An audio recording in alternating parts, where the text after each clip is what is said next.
Hi. Hi. Nice to meet you face to face. I'm Nick, and Hey, where'd you go? That's what we're trying to figure out. Oh, great. Well, let's see if we can get it going here in just a minute. Great. I'm going to go ahead and have Neale sit in here. Okay, I got you now. Do you have me? I do. Can you hear me? I do. Awesome. Okay, I'm going to have Neale take a seat here.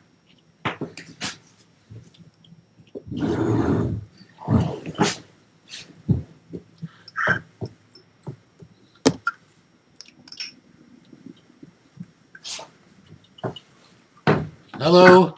Hi. Hi there, Neale. It's such a pleasure to see you and Great. We got good audio. We're recording on our end. We can hear you properly. You can hear me okay?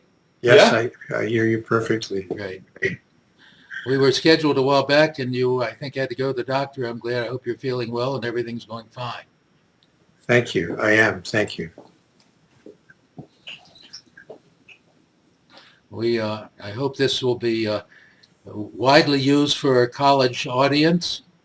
And I'll explain just as we begin the tape, if that's okay. I'll just sort of introduce the purpose of the call and then I'll ask you the key questions if that's agreeable with you. Perfect. Thank you very much.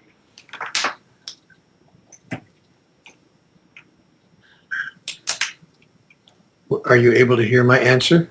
Yes, you're coming through perfectly clear. Just Nick will tell me when we can get started. Oh, okay. I'm recording on my end, so we're good to go. Ready when you are. Okay, good. Thank you. Hi. I'm so pleased today that graciously a very famous person, Neale Donald Walsch, has agreed to participate in an interview for a college course. Professor David Blitz, professor of philosophy, and Professor Carol Alstead, professor of psychology, have been conducting the largest peace program in the state of Connecticut over the last 12 years. And now we'd like to see if we can start a course that would be on the topic, the cause of happiness, love, and peace. We think it's going to be a really popular course. These are the three things that people really want. And Neale, my name is Donald Pett, and I am 79. I'm retired. My area of expertise in psychiatry was the addictions and the cause of war and the cause of peace. So that's my area. And I'm so pleased that that I have attended one of your 3-day retreats, which was really a marvelous experience. That I'm convinced as a world thought leader, you can answer the most powerful and most important questions we have for this course, this theme of the course. Introducing you, you've written 33 books. You're published in 37 languages. You've sold over 15 million copies. That certainly qualifies you as one of the world thought leaders. So I'm so delighted to have you. And the question we want to address is, why is it that we fill our world with fear, hate, scarcity, and war, when what we want and really need is happiness, love, abundance, and peace? Those are the questions that mainly we want to address in the course. And a popular course in the college has been on death and dying, and we'd like to address the issue, why not go the opposite, life and living?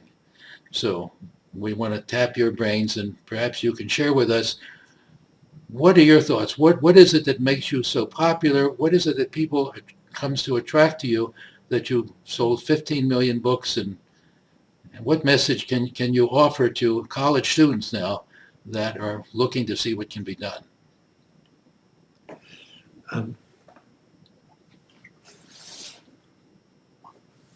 Thank you for asking that question. I was reaching down for my computer because, amazingly enough, I was doing some writing on this very day for my next book that addresses the exact question you've just asked me. So I'm going to, I was thinking as I was listening to you talk, I was thinking, you know, what I need to do is just read a few paragraphs, with your permission, directly from this from this new book. So I'm going to find that document first, and then I'll respond to your question more directly and more freely off the paper. But let me read what I wrote here. It's probably the most important question I think we have. I think you'd agree. There's no doubt. There's no question. There's no doubt about that. But let me read, if with your permission. Please. A little bit unorthodox, but I just happened to write this morning. So this is the part of the foreword of my next book, and we'll talk about your question in that context. I wrote this morning, the world has never been in more turmoil than it is today. Individual lives have never felt more tenuous, and the human journey has never seemed more senseless. What is the point of all this? Human beings are asking themselves. Why bother living if it's just about encountering saddening and upsetting, unraveling and upheaving experiences at every turn? Are we really nothing more than a species of sentient beings run amok, blowing up H-bombs under the ground to prove our invincibility, ending people's lives by injection to demonstrate our righteousness, allowing people's children, hundreds of the world's children around the world, to die of starvation every hour as we defend a global economy that defends, or rather that benefits 1/10 of the world's population? Are we so lost? Have we so lost our collective mind as to think that the way to stop gun violence is for everybody in the world to carry a gun? Have we so lost our collective will as to find no way to stop war to this very day, creating refugee crises, rendering millions homeless? Have we so lowered our collective standard as to find it actually preferable for divisiveness, rudeness, insults, and tasteless verbal bullying to become the hallmark of political leadership? Is this what we have come to? Gun-toting, fist-pumping, verbal bashing, jaw-jutting, loudmouth intimidators and strong-armed tyrants, daring anyone to stand up for what is gentle, peaceful, and loving. Apprehension and fear, uncertainty and frustration have never been more keenly or deeply felt by more people in more of the moments of their lives than on this day. At this writing, these emotions are driving the election cycle in the United States. They are driving the violence the world over, and they are driving a hole through the collective heart of humanity. Is there nothing to be done? Are our individual personal lives to be nothing but a series of the best responses we can muster to the worst case scenarios that we encounter? I want to suggest that it doesn't have to be that way. I want to suggest that there is a way out of this box canyon into which we seem to have collectively trudged or found ourselves herded. The answer is to collectively express, to the degree that it is humanly possible, our true identity. Life is inviting us to announce and to declare, to express and to experience, to become and to fulfill the next grandest version of the greatest vision ever we held collectively and individually about who we really are. We are told in Conversations with God, a book that I had the honor of bringing through to the world, that we are, each of us, individuations of the divine. If this is true, if there really is such a thing as the divine, if there really is what many of us have come to call God, then our current days and times are providing us with an opportunity to demonstrate that, to demonstrate divinity in, as, and through us. And that's not going to be easy. It's not even easy in our own kitchen. It's not even easy in our own living room. It's not even easy in our own bedroom, much less in the wider area that we call our own world. Yet we are assured that it is possible. Some few have actually done it, and many have moved toward it. Even the attempt to offer this demonstration even getting 1/4 of the way there, 1/6 of the way there, 1/10 of the way there, 1/100th of the way there could change the world overnight. Should we accept this invitation, from this day forward, the question, but what can anyone do, will be rendered null and void. There's only one question left. Will we do it?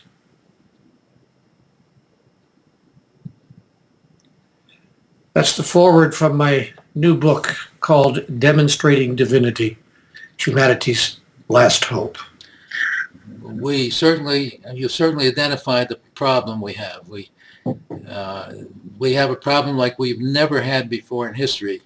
The introduction of weapons of what I call weapons of ultimate destruction of power that offer no second opportunity have changed the way we think. In fact, Einstein told us these new weapons have changed the way we think, and he said his solution is we have to create a newer way of thinking.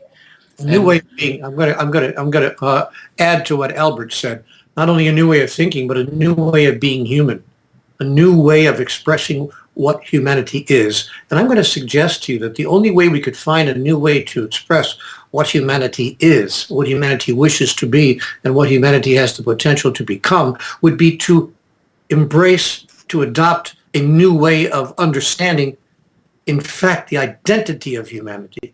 You asked a question at the outset of our exchange here, which you said, what seems to be the crux of the problem? What lies at the basis of the problem? And I'm going to suggest to you that we are living a case of mistaken identity, that human beings, by and large, have no idea who they really are, the purpose of life itself, and how life moves forward in its process that we call evolution. Most human beings are so disconnected from their understanding of those three elements of our experience on Earth that they can't be faulted for being unable to actually contribute to the forward movement of our evolutionary process in a way that benefits humanity rather than the way they are now contributing, which is a way that does not benefit. There is a singular lack of understanding about the process of evolution itself, but profoundly and most importantly about who we really are and why life even exists in physical form.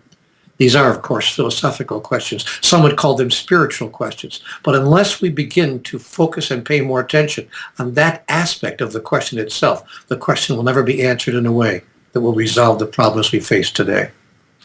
Now, certainly in your books, you've addressed this issue about identity, and you've indicated that we have a mistaken idea about who we are and what we're all about. We have some mistaken ideas about divinity. What are some of those ideas that you questioned and you challenged that make you actually a controversial person? In many ways, I admire what you're doing because people who question the establishment usually don't fare too well. Moses and Jesus, Copernicus, Galileo, Darwin, Teilhard de Chardin, all these people, they got punished pretty severely. And you're really sticking your neck out here and challenging what the establishment really says. So maybe you can share a little bit of that idea. Well, my time of punishment may yet be coming. I wrote a book called God's Message to the World, You've Got Me All Wrong. And I think that's the crux of the matter, the crux of the problem. The singular, if I could bring it down to a singular thought, and I believe I can, there is a single thought, a specific idea that human beings hold about themselves and about each other that is at the bottom of all of this, and that is the thought of separation. We have allowed ourselves to imagine that the condition, not even the idea or the concept, but the actual condition, the physical condition of separation is a reality in physical life. That is, we have held the notion and held close to the notion that while we are interdependent, and the most open-minded of us would at least agree to that we are interdependent, we are not interconnected. We have thought that there is no connection between us, except perhaps philosophically or at the level of thought, but not physically. But what most of the world's great scientists, Einstein and others as well, would tell us is that, in fact, our connection to each other is physical. that we are all made of the same stuff, simply arranged in a different way. That was there was a wonderful, I can't think of the man's name now, I'm sorry, but a gentleman who was involved in astrophysical explorations, and he said that when the rockets came back from outer space with those samples that they brought back, rocks from the moon and samples of other material from outer space, that much to the surprise or perhaps the non-surprise of the scientific community, it was all the same stuff. It was all the same stuff, all the same material at its basis, simply arranged differently. And so we find then that there is only one thing.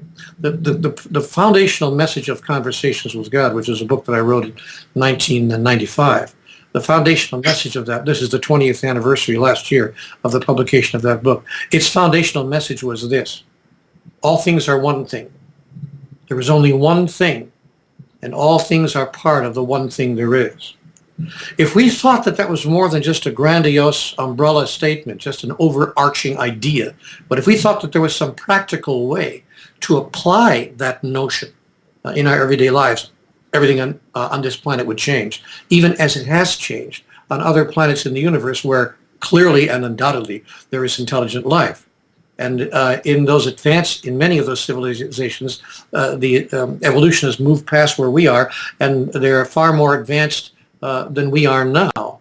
And as we begin to advance, we will begin to move out of our childish notion that somehow we are separate from and other than all the rest of physicality that exists. But that in fact we are really truly all one, more than just our brother's keeper, but our brother in fact, simply in a different form. So then we come down to a simple notion. Oh, I see then that what I do for you, I do for me. And what I fail to do for you, I fail to do for me. What I do to you, I do to me. And what I fail to do to you, I fail to do to me. We see our future intertwined molecularly, not just philosophically, but chemically, physically, actually, as opposed to simply philosophically.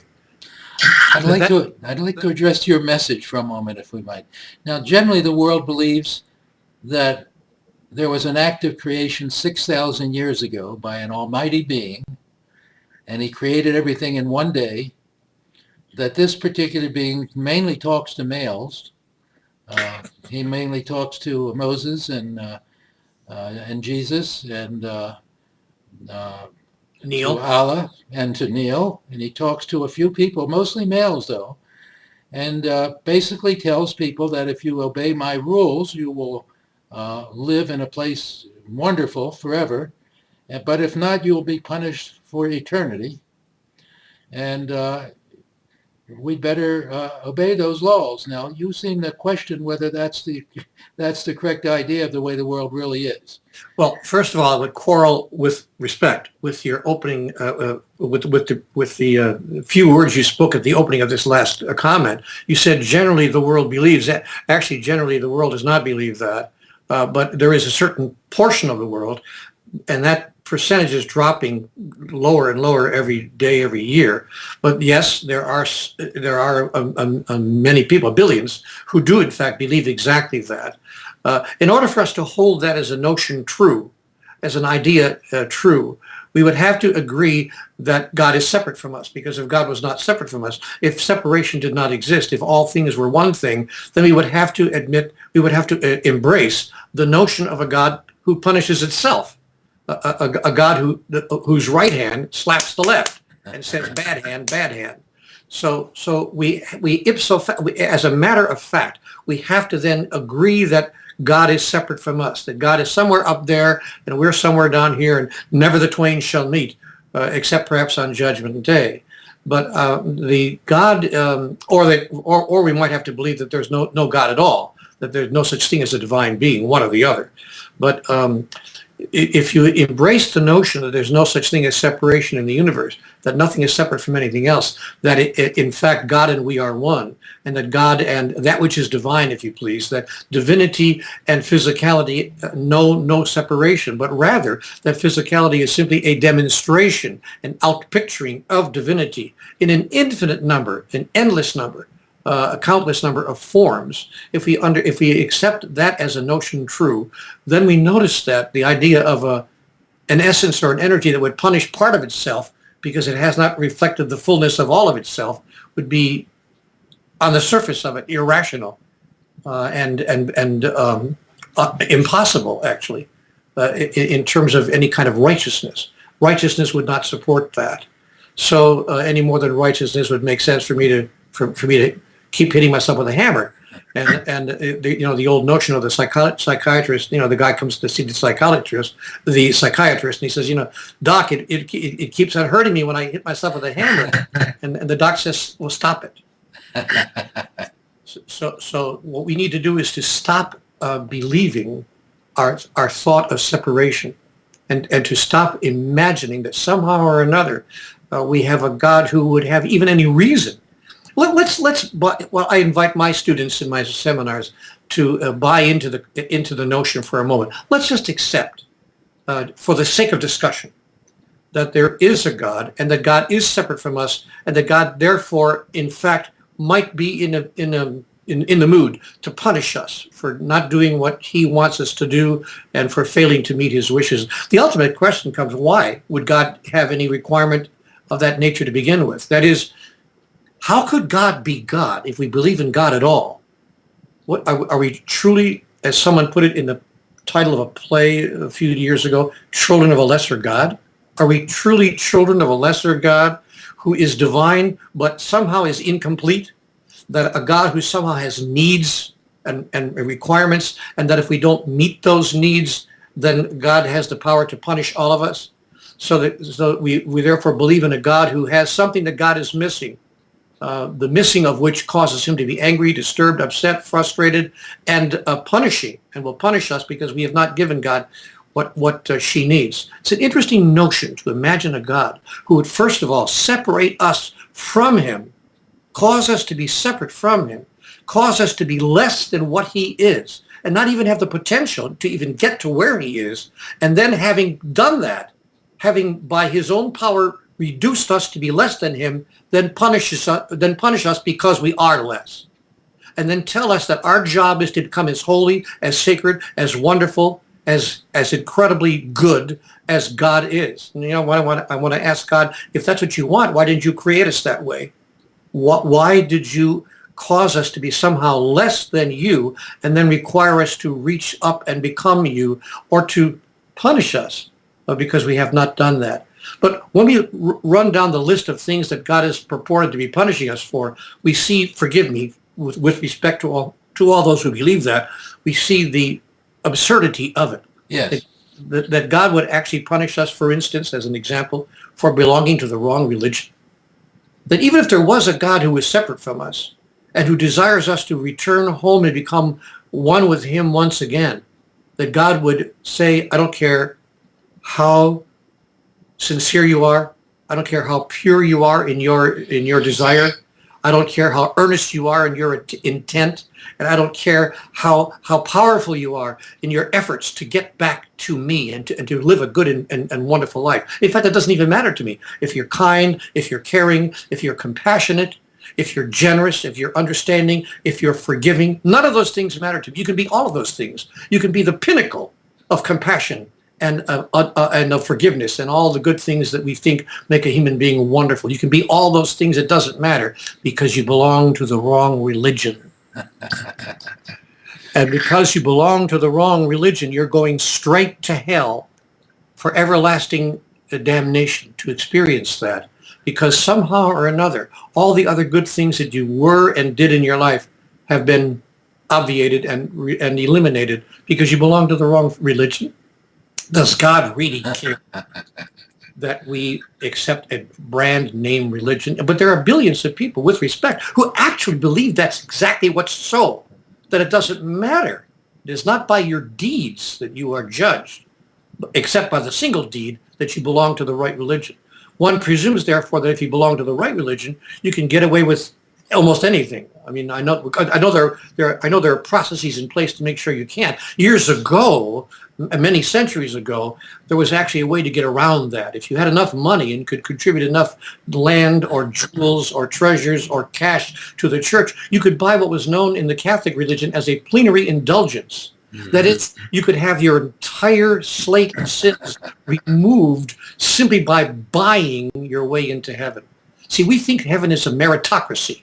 We've got this idea that heaven is a meritocracy, and that if we and all we have to do to get to the seat right alongside of God is to act in a right and proper way. And in the old days, that depended on how much cash you had and how much money you could give to the church. Now, in these days, that notion has been eliminated. To be fair, you no longer have such things as plenary indulgences, but we still do have this notion of confession, for instance, in the Catholic Church. We have this notion that if we do these bad things, we can have the slate cleaned if we simply go to confession. Bless me, Father, for I have sinned. My last confession was a week ago. These are my sins. I lived in that milieu for the first 15 or 20 years of my life. And I got to tell you a secret about that. As a 9-year-old child, I was going to confession, saying to the priest those exact words, "Bless me, Father, for I have sinned. My last confession was a week ago. These are my sins." And then I would sit there, kneel there in the confessional, trying to figure out what I could say, because I couldn't imagine what I had done in my 9-year-old life that could cause God to render me incapable of returning to him in heaven. So you know what I would do? I would make stuff up.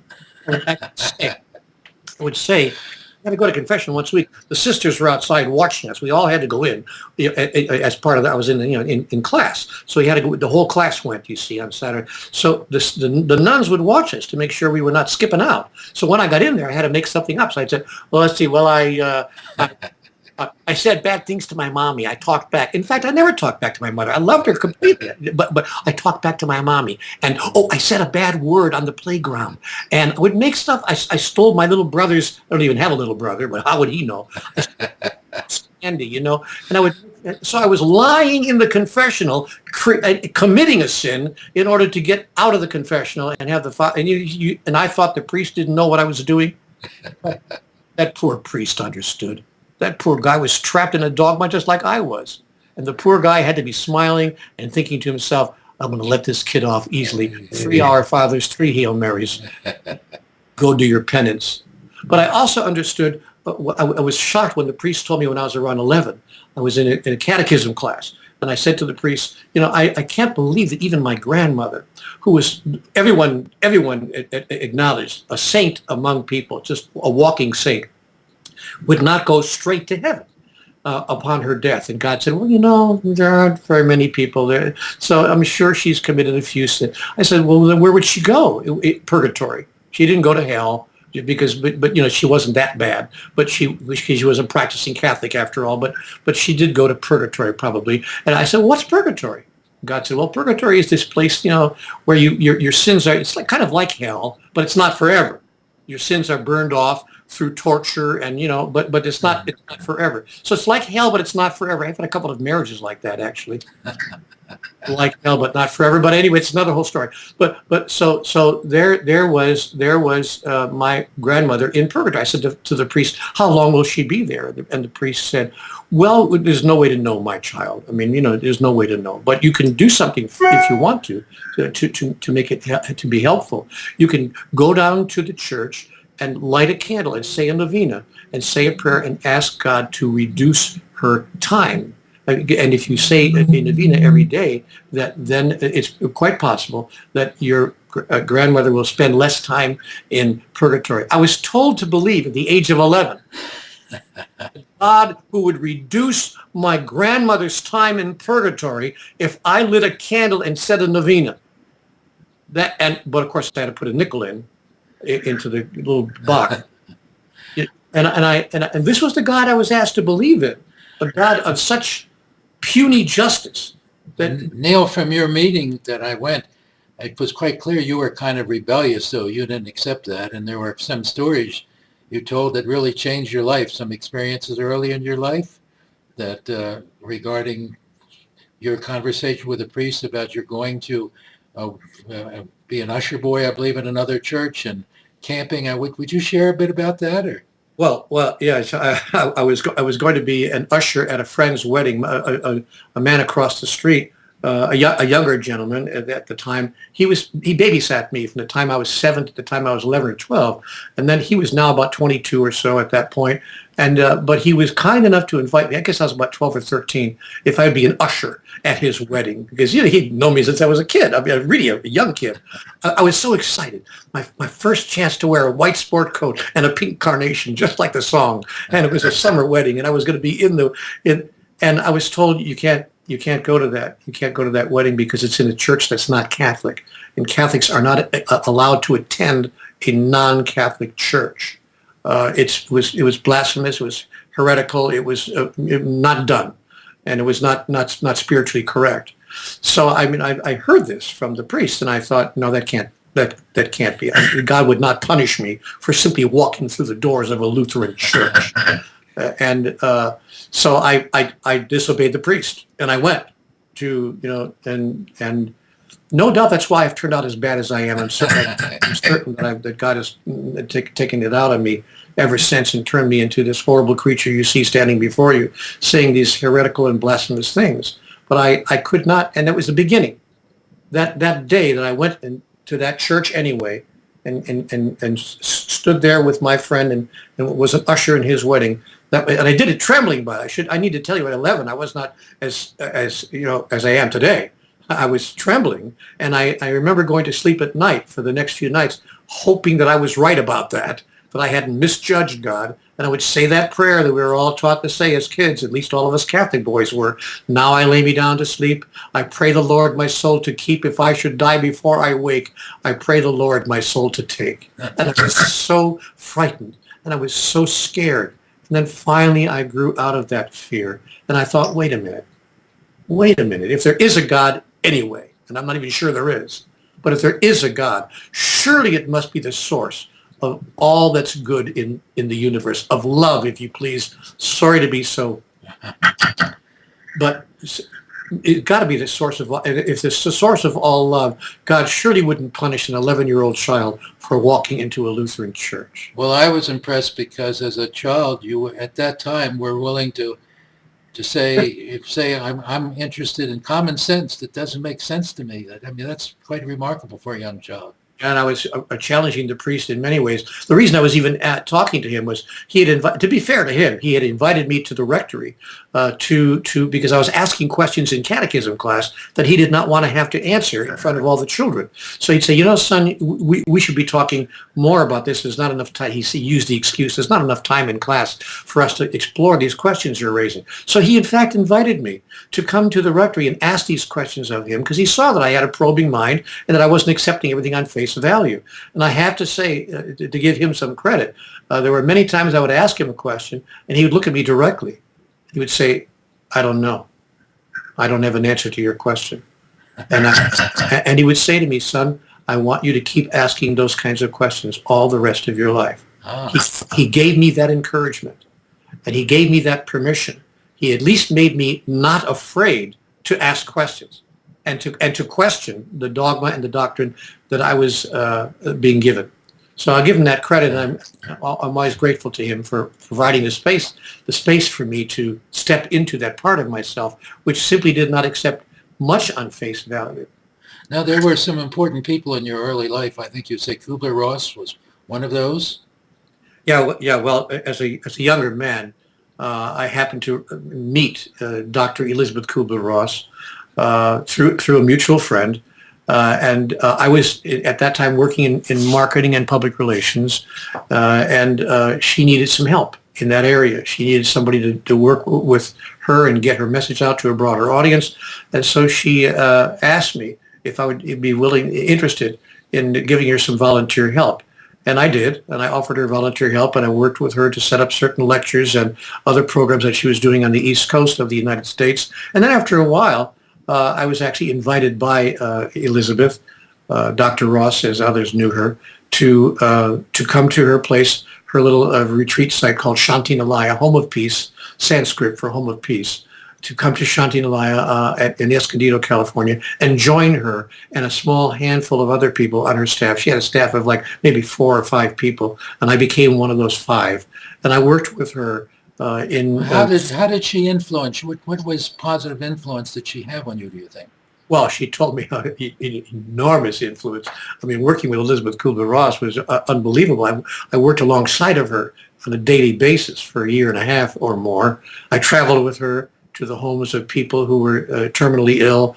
I traveled with her across the country to places where she was invited to go to talk to entire cities. I recall I think it was Cleveland or maybe Cincinnati. Forgive me for not remembering, but there was a city on the East Coast that had a rash of child murders. Somebody was running around killing children, and the whole city was just in terrible fear. And the mayor of that city called Kubler-Ross, called her headquarters and said, could she come out and work with the people who are in such deep grief and offer some solace as well as some spiritual insight to our community on how to react to and deal with these terrible, terrible tragedies of these children being murdered. And so she flew out immediately the next day and took me with her.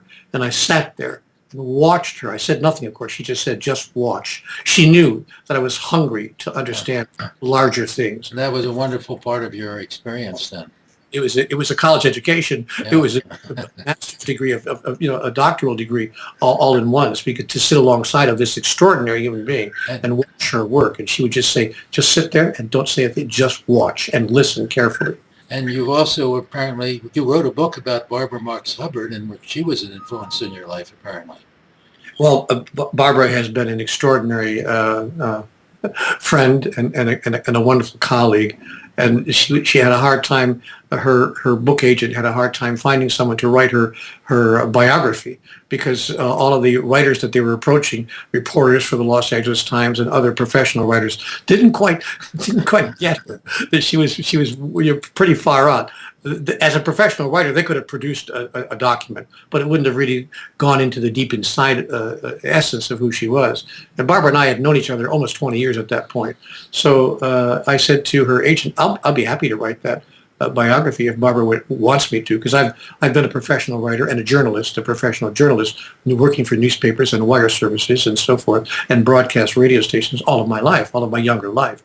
So I had a rich background in the written word and doing it for a living. So the agent said, fine, and I sat down with Barbara and for 3 or 4 days and recorded her, just as we're talking right now, did the same thing with her.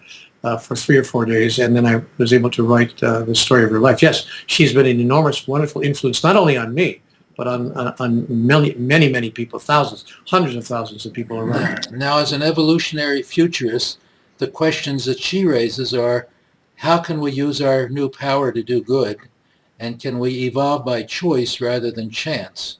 And the answer is yes to the second question, and the answer to the first question is by taking that power that we have placed in our own hands, not the least of which is the power of instant communication via the internet now, and just we're a mouse click away from the entire world. To use this incredible power that we have to affect the entire world all at once, to address the entire world or a great portion of it all at once, to affect and to impact the entire world all at once. But before we begin to use that power for good, we have to make a fundamental decision, what I call first cause decision. Before we can affect the power for good, the world for good, we have to ask ourselves, what is good?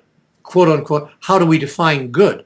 I made a mention in my forward for my book. Have we now decided that what's good is to be verbal bullies and to run for president of the United States, in a way that puts into question all that we imagine good behavior and appropriate interaction with people to be? So we have to define what good is, and before we can define what good is, we have to have a question before that. Before we can even define what good is, the first question is, who are we? See, we haven't answered the fundamental question of life. Who are we? That is, as a species. Are we simply a species of chemical creatures? Are we simply biological entities who live and breathe and die and have our being here in this physical world? And that's the beginning and the end of it? Or is it possible, I only ask the question, is it possible that we are more than that? That we are in fact spiritual entities having a body and a mind? Is it possible that your body and the mind is not who you are, but simply a part of who you are is that travels with who you are? That is, are we more than just our physicality? If the answer to the question is yes, we are in fact spiritual beings having a body and a mind, then the next question becomes obvious. Why would we have a body, have a mind, and choose to physicalize in the place that we call the earth? There are four fundamental questions in life that I put before all of my students, and here they are in order. One, who are you? Two, where are you? That is, what is this place that we call the earth? And for that matter, the cosmos. What is this place? Three, why are you where you are? And four, what do you intend to do about that? Unless you've answered those four questions to your own deepest satisfaction, your life will mean nothing. I wrote a book called The Only Thing That Matters, and the first paragraph of that book says this: 98% of the world's people are spending 98% of their time on things that don't matter. Well, you've clearly been influenced by some very powerful people, and you've had a marvelous opportunity there. Now you've got your own message. And what is your message now? Let's get to the crux of that question. What do we teach people? What are the answer to those four questions? You have your precision about it. Could you share that with what do you want students who are eager to find out some answers to those questions? You have some ideas. Tell us your perspective. Yes. I'm going to say something that will be scoffed at and laughed at, and I'm okay about that, because I want to make it clear where these ideas came from. I understand myself to have had a conversation with God. Yes. Yes. And I believe that all of us are having conversations with God. In fact, I was told directly that all of us are having conversations with God all the time. We're simply calling it something else because we understand we will be marginalized, at the very least, if not ridiculed and ostracized, if we actually declare our conversations with the higher power, the higher place of wisdom within us. If we actually declare that to be what our experience is, we will be ostracized and removed, or at least marginalized within our society. So we call it something else. We call it serendipity, a stroke of genius, a sudden insight, a stroke of luck, coincidence, synchronicity. We've come up with all sorts of words to help us to express what's happening to us and with us and in us, without being declared, heretical or worse yet, unbalanced. I'm going to risk being called heretical and unbalanced. I had a conversation with God, as are we all having all the time. And in my conversation with God, that is in my moments of connection with the place of higher insight and grander wisdom that resides within all of us, in those moments I was given the answer to those four questions. And here are my answers. Question one, who are you? I am an individuation of divinity. I am a personalized, singularized expression of God. I am God made physical, and I am divinity expressed. Do I act that way all the time? No. Do I act that way half of the time? No. Do I act that way 10% of the time? No. Do I act that way 5% of the time? Getting there. But if I can get to a place where I can act that way, that is when I can actualize the expression of divinity in, as, and through me, if I can get to that place even a little bit more, my whole experience of life would change. And if all of us could do that, or the majority of us could do that, or even 1/10 of us could do that, the whole world could change overnight. So that's the answer to the first question. Who am I? I am in no way separated from and in no way other than divinity itself. I am to God as a wave is to the ocean. I hate to be so trite and so predictable, but it's not a bad analogy when all is said and done. So I'm obviously not the ocean, but I am just as obviously a powerful wave of the ocean and an expression and a rising of it, arising from it and receding back into it. That's who I am. Where am I? Question number two, where am I? I'm in, as I was told directly, the realm of the physical. There are three realms in the so-called kingdom of God, as I understand it. Well, I'm speaking metaphorically now, of course. This is not actuality. This is a metaphor. And I was told it was metaphor to help me understand the actual reality. But metaphorically speaking, I'm told that there is the kingdom of, there is the realm of spirituality, the realm of physicality, and the realm of pure being. And I am in the realm of physicality. That's where I am. This is the physical realm. And why am I where I am? Question number 3, why am I in the physical realm? Because in the realm of spirituality, all things are one thing experienced as one thing. That is, there is no even awareness of the separation or the relative nature of all things. It's all one thing. It's always here, it's always now, and all there is what we would call in human words love. So love here and now is all there is. Now, but I couldn't experience that. You see, I could know it. I could know it conceptually, but I could not experience it experientially. I could not move through that experience in an experiential way, because in the absence of what you are not, that which you are is not. I want to say that again. Some of you may have missed it. In the absence of what you are not, what you are is not experienceable. And the simple example I use with my students is very elementary, and excuse me for being so elementary with all of you, but if I am to say, just as an example, I'm the light. A lot of people say that today in the New Age community. I am the light. I am the light. I say, great. How do you know that? See, because if all there is the light, and by the way, all there is the light. If all there is the light, metaphorically, then how would the light know itself amidst the light? It would be a candle in the sun. You'd be there all right, along with a million cajillion other candles, and the sun would not be the sun without you. Nay, it would be the sun without one of its candles, and that would not be the sun at all. Yet, how would you know yourself as the light amidst the light? You would have to, in fact, create something other than the light, but nothing other than the light exists. But you could pretend that it does. In fact, a whole species could pretend that it does. We could all, by agreement, create what we call the other than. But it couldn't even be done in the realm of spirituality.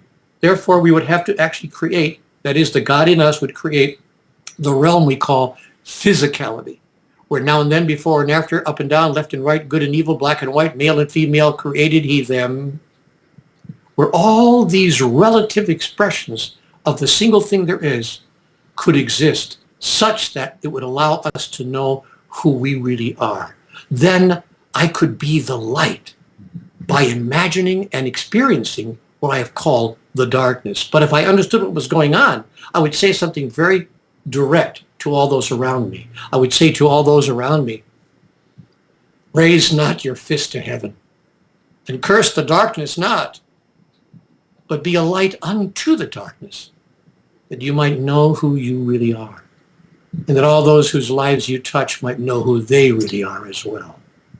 And so we see then that none of the great spiritual masters of every great spiritual tradition, not just the Christian tradition, not just the Jewish tradition, not just the Islamic tradition, but all the great religious and spiritual and philosophical traditions as well, have united in making one simple statement: judge not and neither condemn.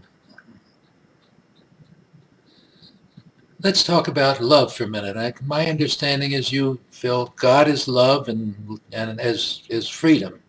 Those are kind of almost equivalent. I don't want to take words that misunderstood you, but I think I heard your belief that God is love and that is the equivalent of freedom. Could you say something about your views there? Yes, of course. Because one other thing I just say, you also said that everyone is worthy of love. I believe everyone is worthy of love. And everyone desires to love more than one person. it goes past that. Everyone is not only worthy of love, everyone is love. See, there's nothing else but love. And every action, every thought, word, and deed is an expression of love. In fact, there is no action that is not. This is what is not understood by human beings. You cannot name a single action that anyone has ever undertaken that is not an expression of love.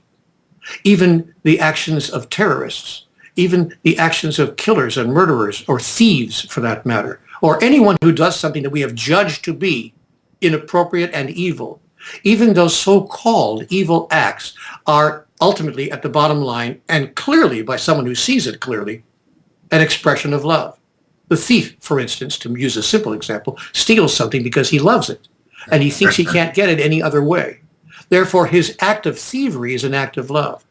The murderer kills someone else because there's something that he loves so much that he feels he has to kill in order to have it.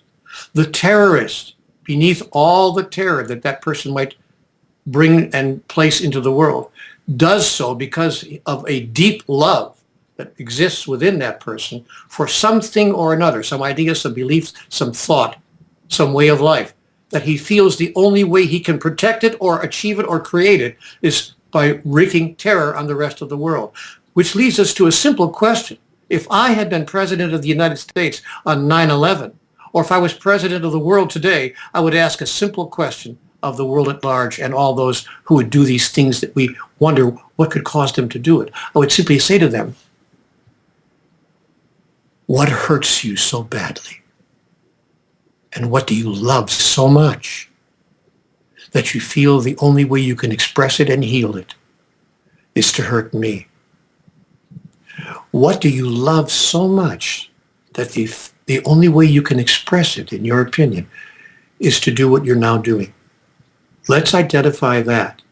Now, God understands that every act, every expression is the expression of love, distorted, twisted, and mangled to the point where we now call it something else. We call it evil. How could any human being who is love itself, we are the expression of love, do something that is so apparently unloving, so other than what we define love as being? How could that be? And the answer is very simple. We're children. Ladies and gentlemen, understand something. In the history of the cosmos, we are a blip old. If you took the age of the universe, of the Earth, the age of the Earth, and overlaid it on a calendar year, yes? Yeah. Using it as a scale that would allow us to understand where we are as a species. If the age of the Earth were overlaid on the calendar year, the first form of life, the first single cell form of life, the most primitive forms of it didn't appear until the end of February. More sophisticated forms of life didn't emerge until the end of November. The first dinosaurs didn't appear on the planet on that scale until the 8th of December. It didn't leave until December 25th. Did not leave. Were not rendered extinct until December 25th. Humanoids, not human beings, but humanoids, that is, beings that walked on two legs and began to demonstrate certain aspects that humanity now demonstrates, humanoids didn't appear until December 31st. Human beings, as we now know them, didn't appear until 1/2 hour before the end of the year. 11:30 p.m. on December 31st on that scale. And the whole of human history as it's been recorded has taken place in the last 60 seconds of the year. That's how young and immature we are as a species. Therefore, quite simply, we desperately, deeply yearn and want to know how to love. We simply haven't learned how. And so we imagine the only way to get or to protect that which we love so deeply is to act in the way we've been acting. It has not yet occurred to us, as young as we are. And by the way, that's how young we are in relationship to the age of the Earth. Forget about the age of the cosmos. In the age of the cosmos, we're not even the last 60 seconds of the year. We're that old. That is, we are barely an emerging species in the cosmos. That which is divine, that I call God, understands this perfectly. The question now is, will we grow out of our infancy, of the earliest stages of our infancy? Can we win this human race? And we can, if we decide that there is a way for us to mature exponentially, rapidly, quickly. That the increase, the exponential increase of energy is incredible. Yes. If you don't believe me, watch water boil. Just take a pot of water and put it on the stove and watch it boil. It one bubble, two bubbles, bloop, bloop, 3, 4, 5, and all of a sudden, the entire surface of the water. Because exponential increase works that way. It's not a 1, 2, 3, 4, 5, 6, 7, 8 progression. It's a 2, 4, 8, 16, 32 progression, and it doubles over in that way so quickly. So I say that to let you know that as young as we are, the opportunity to expand and to grow rapidly into full maturation as a species of sentient beings lies before us in this moment, right now. The only question is not whether that's true, but what you will add to the process. Neil, that story is really a wake-up call. It wakes us up that we are at really the crux of some dramatic change. Things are happening faster than they've ever happened in the past. But, we are teaching our people. We give people three words, basically, or three ideas when we're born, from the time we're born. We give them a religious symbol, we give them a political symbol, and we give them a patriotic symbol. And all these are loving, these are tribal words. They say, love your tribe. So if you love your tribe, and we pledge our allegiance from the time we're born, aren't we teaching people to hate others? If we say our way is the only right way, which is, aren't we really teaching people? Now, here we're dealing with college students. What can we teach them to give them a different way of looking than we are tribal and only our way is the right way? I don't know that we're teaching people to hate others, but I do think that we, by sharing with our offspring that notion, that point of view, we are certainly inviting them and creating the space for them to hate others. There's no question about that. So, but the answer to all this is really very simple. Simply change the definition of tribe. Simply change the definition of family. Simply alter your understanding of what the tribe is. Supposing we, sometimes a great notion, who was it that wrote that? Supposing that we simply embraced a new notion about tribe and family. Supposing we said we are all members of the same tribe. Supposing we said there's only one family. All it would take, by the way, for us to agree on that would be for some huge spaceship from outer space to land in 5 places on the Earth, over Yankee Stadium, on top of Moscow, over Tokyo, Buenos Aires, 5 or 6 of the major cities. And they've done science fiction movies about exactly that. Suddenly we would see, oh, I get it. We're all in the same boat here. There's another master race that's way larger than us and more powerful. And if we don't get our act together and drop our differences like overnight, we're not going to survive. Isn't it a shame that we have to create science fiction movies to allow the human mind to see the obvious solution? We're living in a science fiction movie. We don't need to have visitors from outer space show us the truth. All we have to do is embrace a single notion, a simple, single idea. There's only one of us. So you made the example before, if you could be the president or the dean of the college and you could set the curriculum, I think you've just indicated that's what you would want to teach students. You'd like them to begin to change the idea of tribe, to begin to think they were all one. And then, what other specific, what would you do? Let's talk about a call to action now. I would encourage the students in that university to take a look at whether there's any practical application of such a grandiose notion. Whether, in fact, the idea we are all one, there's only one of us, could in any practical way be applied economically, socially, spiritually, even biologically, physically, philosophically. How could that work in everyday life? Of course, we've been trying to figure that out. That is, the greatest minds among us have been trying to figure that out for many hundreds of years. Religions were created out of the desire to try to figure out some way, at least, if they don't, even though they don't accept the notion of God and we are one, they at least accept the notion of be your brother's keeper and be kind to each other. And those principles, most of the world's religions agree. Been trying to figure out how to do that. Well, the way how to do that first is to start with a new basis. The reason religion has not been successful, and by the way, it hasn't, nor has politics been successful. First we have to do this. Let me just back up. If I was in front of a class of students, I would say, can we begin with this understanding? Nothing we have put into place on this planet so far in terms of systems that would make our life better for all of us is working. We've created political systems here and around the world designed to improve the lives of all of us and to create the space and the environment for more cooperation and more harmony between nations and between peoples. And those systems, in fact, not only have they not worked, they've produced exactly the opposite.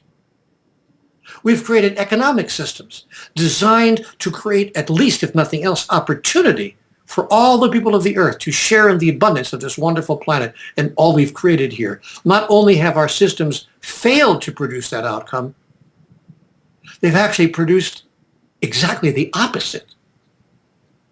We've created social systems designed to create better harmony, greater harmony, and peacefulness among people within communities and within nations and even within families. Not only have those social systems failed to produce that outcome, they've produced exactly the opposite. We've created, worst of all, spiritual systems designed to bring us closer to God and designed to bring us, as a result, closer to each other with a deeper level of understanding and a greater willingness to forgive each other's faults and foibles. We've created those spiritual systems to produce exactly those outcomes. But not only have our spiritual systems failed to produce those outcomes, they've produced exactly the opposite. So, my fellow students in this class, I would invite you to start with an understanding that none of the systems we have put into place to make life better on the earth have produced that outcome. In fact, they've produced exactly the opposite. Now, there's a fundamental reason why. A thinking person would have to say, what is the problem? There must be something we don't fully understand here, the understanding of which would change everything. Yeah. I'm going to repeat that statement. I want to repeat that statement, and I want you to put it on the blackboard. Yes, I will. There must be something we do not fully understand here, the understanding of which would change everything. And what we don't understand is who we are, where we are, why we are where we are, and what can we do about that? When we have those 4 questions answered, all of the other questions go away. And even those 4 questions reduce themselves to one single response. All things are one thing. There is only one thing, and all things are part of the one thing there is. I'm going to tell you a little anecdote. About 6 or 7 Thanksgivings back, we were all sitting in my home, a large gathering, maybe 16 or 18 people at dinner. We had them, we had at our dinner table, we had some card tables set up in the living room. We had them all over the house enjoying Thanksgiving dinner. And a knock came at the door. It was Uncle Joe. I hadn't seen Uncle Joe in, must have been 8 or 10 years, at least. But he had just come back to the country. He'd been living out of the country. He had just come back, and he had heard about, through the grapevine, we were having this wonderful Thanksgiving feast. He said, I'm sorry, no invitation. I just showed up, but might I come in? Well, of course. My God, Uncle Joe, of course. Yeah, come in. He said, well, maybe there's not enough. It's not enough. Of course there's enough. Whatever there is, we just divided a new way. Of course there's enough. Come in and sit down and claim your place as part of our family. An hour and a half later, another knock came at the door. We were a bit surprised. Were there more relatives we don't know about? We opened the door. A total stranger, a vagrant, a street person showed up. He was in tattered clothes. He smelled bad. His hair hadn't been washed in months. He said, I was walking by and I actually smelled through the window some of the wonderful food inside. Might I come in? I have some friends with me, 4 or 5 other people. We've been on the street now for a couple of years. Could we come in and have dinner with you? What would your answer be? The answer would be yes. From my point of view, I think kindness is one of the most important things we can teach people. And it goes past kindness. It goes past recognizing that they too are family, and that's why we are being kind. We're not being kind to someone else. We're being kind to a part of ourselves. When we redefine family as that person as well, when we recreate our understanding of tribe, then the answers become obvious. We don't do something even with respect, even out of kindness for another.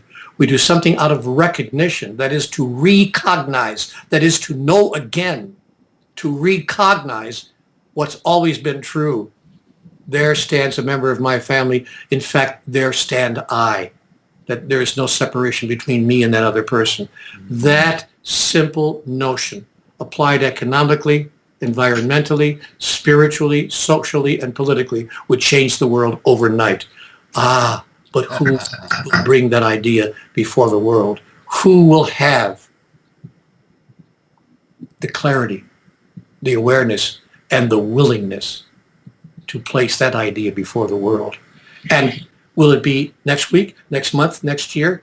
So it gets down to this, my fellow students. If not now, when? And if not you, who? Well, that's powerful. That's really, really powerful. If we can get the students to begin to say they have some responsibility to make these changes that you're describing now. I think you've really kind of the crux of the situation. We've got to change our definition of what's tribal. We've got to begin to think that we are a universal family. That's certainly changing the world. Our ancestors lived on separate hills, and they had to be all part of a tribe in order to survive. And there was limited food between those two hills, and it was normal. I think it was normal and appropriate. It was sane for them to be part of a tribe and to realize they had to compete with the people in the other tribe. They didn't have the ability at that time to negotiate. And for over 1 billion years, we have instinctively taught people to be tribal, to be a part of a tribe. And once we show allegiance to that tribe, then that tribe becomes the most important part of our love object, not the other tribe. And that seems to be what's different today than the idea that my way is the only way. We've had over 1 billion years of inherited learning to be on a tribal, and then we teach our kids in our education, as you're indicating, we really teach people the wrong ways. Our education has gone astray. We teach people that you have to show allegiance to my tribe, the hell with the other tribes. Now, And what can we teach people? How can we change that? You've given a good example, I think. We teach people that as a result of our falling into what we were told we would fall into by all the great spiritual masters, the sins of the father shall be visited upon the sons, yea, even unto the 7th generation. What's different? You asked, and what's different now? We're growing up. We're growing up. We are maturing. It might have taken us thousands, millions, and billions of years, but we are in fact finally maturing as a species. We are moving out of our infancy. We are no longer a primitive, barbaric species that imagines that we must kill each other in order to survive, that holds the incredible notion in the year of our Lord, 2016, that the way to end gun violence is to make everybody carry a gun. We're waking up, and we're becoming clear about who we are. And as each of us emerges from this cocoon of primitive barbarianism, we find ourselves imbued with a cellular desire to share this awakening with all those whose lives we touch. That's what's different. We have the ability to comprehend things we couldn't even conceive of hundreds and thousands and millions of years ago. Well, actually, our brain, our human brain, is a very young organ. It's only been we've only been able to use words and language to think conceptually for the last perhaps a couple of million years. We've only invented language 50,000 years ago. And our words are pretty much tribal. That's, I think, part of the problem. Could I try to answer your question, the questions you raised? Yes. What is it that we don't know? It seems to me that we're discovering in our infancy, as we're maturing, that what we are is humane becomings. We are growing more aware that there is one basic supreme law, and that law is basically the law of cause and effect. That if we go back to the first cause, we're beginning to develop awareness of common sense. But most of us go by what I call personal sense, private sense, whatever we've been taught tribally, as you said, what I would call brainwashing, the early big experience. And now we are waking up. And you're really such a powerful force to wake people up. And I'm so pleased that you're sharing these ideas so that we can pass them on. And what other thoughts do you have? Any other thing that you'd like to add as now you're at the blackboard? What's the message? Any other message you offer to these students who are really eager to learn? These are our future. I think I've said all I have to say on this Well, subject. you've said an awful lot, and I think you've already given them basically that is what I've asked you to do. You've done. So I appreciate that. We need to I want to just say, I would rephrase it in this way. We have an opportunity to rebirth ourselves, to truly be born again. That is, we need to have a new conception. To borrow a phrase from the religion of my youth, an immaculate conception. That is a conception that has nothing to do with the dogmas and the doctrines. And Oh, pardon me, I have to get that off. Sorry, I meant to turn that off before. yeah, it's okay. So a real good example of our modern world, by the way, that's the world in which we live, that makes it possible for us to communicate and to even speak to ourselves with our own reminders and so forth. 25 years ago, this was science fiction. To be able to look at your watch, that was Dick Tracy stuff. You know, look at your watch and see a picture there and talk to somebody else halfway around the world. We have to have a new conception, an immaculate conception, a new birthing of who we are as a species, because the process of how we create our reality follows this lineage, this pathway, as I've come to understand it. First, we conceive of something. This is what the mind does. The mind has an idea about something. It has a conception. You see, and you can't conceive of things you can't conceive of. You all know about the idea of Magellan's ship. You know about Magellan's ship? When Magellan's ships were first traveling across the seas, the high waters, and they arrived at some of those islands in the South Pacific and elsewhere. The natives, they had lookouts, of course, because they were always looking for the natives from the nearby island who were going to come and try to take over. So they had lookouts, but the lookouts didn't know what they were seeing. They had never seen ships, the tall ships with masts higher than some of the trees in their own forests. So they didn't know what to make of it. And then when the ships got to the land and offloaded in smaller boats, and up came these people from Magellan's ship with the silver armor and all the regalia and the banners, and they didn't know, surely these must be gods. So they did not fight. They did not fight those people. Rather, they accepted them, gave them all their shiny objects and all they could bestow upon them, because these surely must have been gods. It was the Magellan's ship syndrome. They didn't know what they were seeing. For years, we didn't know what we were seeing. We were looking straight into the ultimate reality and not able to identify what we were looking directly into. Now, what's changed is we've suddenly begun to recognize, that is to recognize, to know again, what we have known cellularly at the cellular level, but denied mentally, because it didn't match up with the cultural story that you're talking about, the tribal information we've been given since the beginning of our life on Earth. But now we have the ability to see beyond that story, to create a new story, not just history, and not even her story, but our story, a new history for humanity.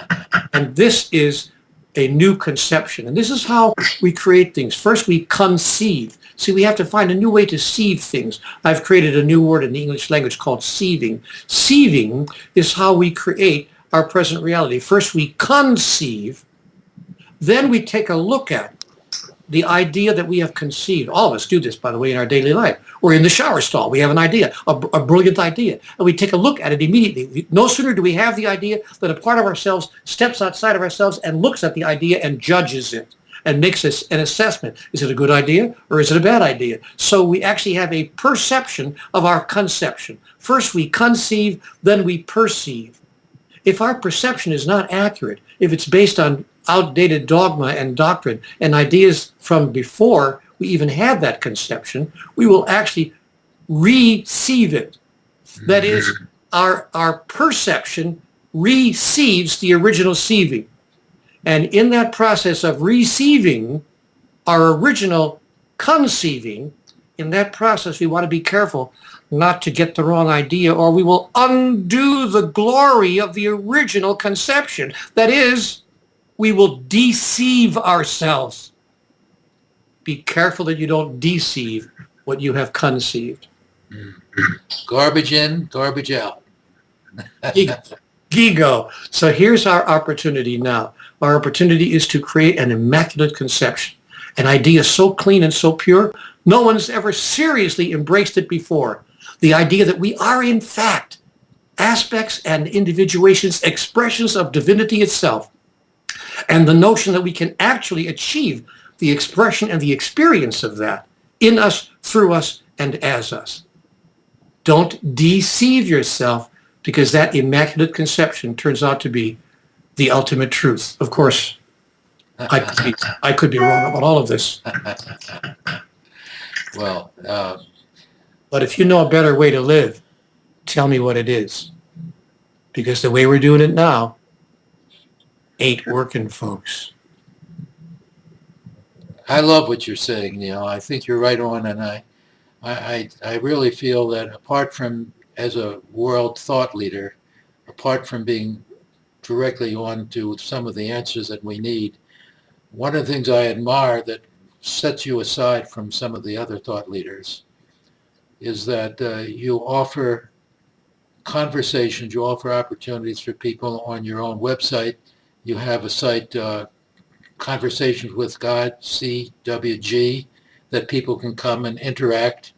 And most people who are at the top of the list charge lots of money all the time. And you're making your message available, and I think that's very special about you. I admire you for that. Thank you very much. I hope that people who have any interest at all will go to CWG Connect. That's the website, cwgconnect.com. And you'll find an opportunity to interact with each other and with me on a daily, even an hourly basis. You know, it's our opportunity now. This is the moment. This is the time we've been waiting for. It's now or never time, I believe. And you've also founded an organization. Could you just say a bit about that? It's called Humanities Team, and it's an organization that has now affiliates in many countries. I think 73 or 76 countries around the world, 427 individual chapters. And the purpose of Humanities Team is to join together and to express on the ground in physical terms ways to demonstrate, to create templates that allow people to see that, oh, you know what, this idea of we are all one can actually work as a practical matter in everyday life. So people can learn more about that by simply going to humanitiesteam.org. Humanitiesteam.org. Okay, and the other one is cwgconnect.com. Very good. Look, I really appreciate your offering us this time, and I'm very grateful, and I'm sure our students will love to hear what you have to say. Even if they don't agree, you got to at least interesting. That's why I always tell my students, you know what? I don't require you to agree, but just don't walk out of the room on me. Nobody ever does. Thank you very much. It's very generous of you to offer me the opportunity, and I appreciate it as well. Yeah, thank you. Well, we'll end this meeting. If you could stay on for a moment or two that I could chat with you, I'd appreciate that. Of course. If we could end this. Nick, are you able to shut off the recording now, or? Yes, sir. Okay, because I just wanted to.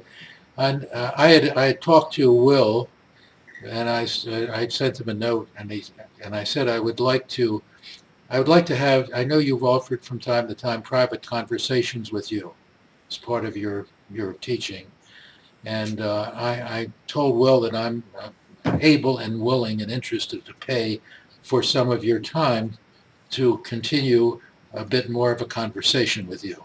And he suggested I get in touch with you directly to figure out. So could I set up or work out something, and whatever your fee is, I'm perfectly, that's not a problem. I'm well endowed. So I'd like to find some time that if we could, I have some thoughts that you've indicated you enjoy conversations, that you think that's the way you have to go forward in learning.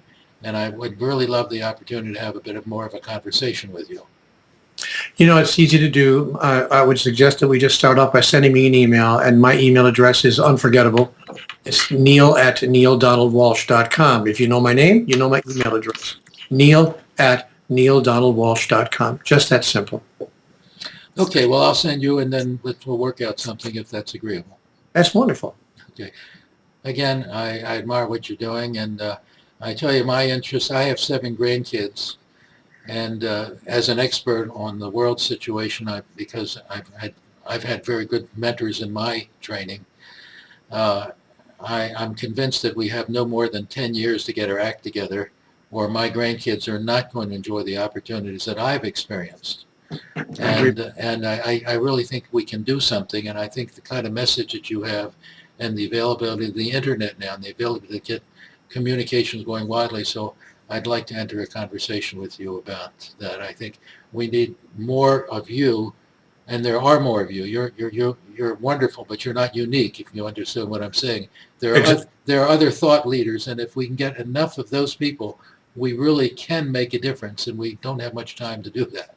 I agree with everything you just said. I've got 6 grandchildren and a 7th on the way. So Congratulations. we're in the same boat, rowing the same vessel. Let's move forward. Okay, I'll be in touch with you. And again, I wholeheartedly thank you. You as well. Thank you very much. Bye for now. Bye now. Stay well. You too.